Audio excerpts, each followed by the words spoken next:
ইরানের রাষ্ট্রীয় গণমাধ্যমে যুদ্ধবিরতির খবর প্রচারের সঙ্গে সঙ্গেই ভোরের আলো ফোটার আগেই রাস্তায় জড়ো হয়ে উল্লাসে ফেটে পড়েন তেহরানবাসী। জন্মভূমির পতাকা হাতে ও যুদ্ধে নিহতদের শ্রদ্ধা জানিয়ে অশ্রুসিক্ত নয়নে স্লোগান দিতে থাকেন ইরানিরা। আনন্দ মিছিলেও ছিল যুক্তরাষ্ট্র ইসরায়েলের প্রতি ক্ষোভের বহিঃপ্রকাশ। দুই দেশের পতাকা পুড়িয়ে বিক্ষোভ জানান তারা। শপথ নেন প্রয়াত আয়াতুল্লাহ আলী খামেনির দেখানো পথে দেশকে এগিয়ে নিয়ে যাওয়ার।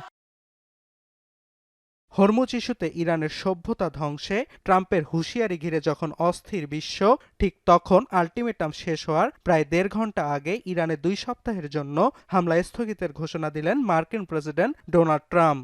জানান, পাকিস্তানের প্রধানমন্ত্রী শেহবাজ শরীফ ও সেনাপ্রধান আসিম মুনিরের অনুরোধে সক্ষমতা থাকলেও বিধ্বংসী অভিযান পরিচালনার সিদ্ধান্ত থেকে সরে এসেছে ওয়াশিংটন।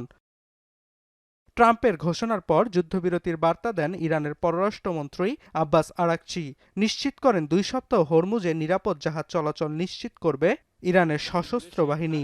ইঙ্গিত দেন, শত্রুপক্ষ হামলা বন্ধ করলে নতুন করে আর কোনো হামলা চালাবে না আইআরজিসি। তবে ইরানের রাষ্ট্রীয় গণমাধ্যমের দাবি, ইসলামী প্রজাতন্ত্রের দেয়া ১০ দফা যুদ্ধবিরতি শর্তে সম্মত হয়েছে ওয়াশিংটন। যুদ্ধে ট্রাম্পের পতন হয়েছে বলেও দাবি করা হয়।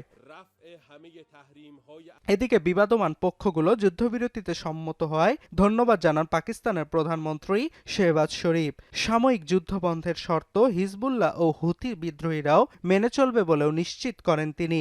জানান, ইসলামাবাদের আমন্ত্রণে শুক্রবার আলোচনায় বসবে ইরান ও যুক্তরাষ্ট্র। তবে যুদ্ধবিরতির পরও সৌদি আরব ও আমিরাতে বিস্ফোরণের খবর পাওয়া গেছে। নতুন করে আবুধাবির হাফসান গ্যাস ফিল্ডের আগুন লাগার ঘটনা ঘটেছে। যুদ্ধবিরতিতে স্বস্তি মিলেছে বিশ্ব জ্বালানি তেলের বাজারে। অপরিশোধিত তেল ব্রেন্ট ক্রুডের ব্যারেল প্রতি দাম কয়েক ঘন্টার ব্যবধানে $১০০ নিচে নেমে এসেছে। বুধবার লেনদেনের শুরুতে ঘুরে দাঁড়িয়েছে বিশ্ব শেয়ার বাজারও। অর্ণব প্রসাদ, এখন বিশ্ব। লিলি আল্ট্রাসফট সিরাম জেল, যা গভীর থেকে স্কিনে দেয় ৩ গুণ সিরাম হাইড্রেশন। সিরাম জেল হাইড্রেশনে ব্রাইট থাকো সব সিজনে।